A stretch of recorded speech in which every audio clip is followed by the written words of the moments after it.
Welcome to a Fables a Day, in which the Archivist reviews an issue of Fables a day up till the final issue, where he will undoubtedly cry like a baby. And there is no restraint on spoilers, so if that's a problem for you, well then go read the series and then come back. On with the show. Fables number 117, Action Figures, Chapter 4 of Cubs in Toyland, in which we take the heights and save the girl. Mr. Ives is trying to get Therese to start imagining and restoring all the toys in Toyland, but she's still hungry. Ives tells her that Toyland is based around imagination, so she just needs to pretend to eat, and she'll have eaten. But she's having none of that and storms off.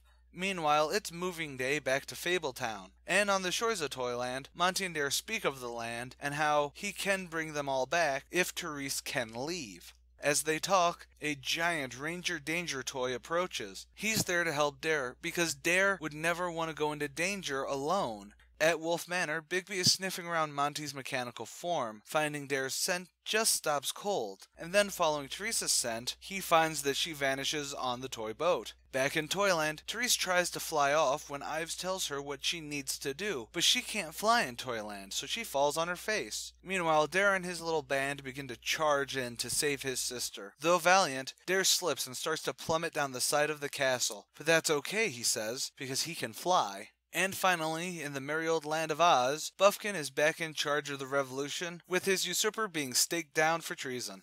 So probably the best thing to talk about for this issue would be the Ranger Danger appearance on Toyland. To be fair, him and a couple much smaller like little ninja toys, but you can all see it as a reflection of Dare's psyche. But see, Ranger Danger isn't a lost toy like the rest. He's a giant because of how much Dare does care for him, and how he's nothing but loyal. The reason I say it's something to talk about is that all of Toyland is pretend. It's why Therese and Dare can't fly, but the magic does work similarly to what's been postulated about the Fables themselves. Only rather than belief in a story, it's belief in the imagination. But honestly, I'm just trying to pad this out solely so I don't instantly say see you tomorrow, though I'm hoping that it is something Willingham meant for, as it does play into what's going on very well. Either way, tomorrow we see if Dare doesn't go splat, and much, much more. See you then.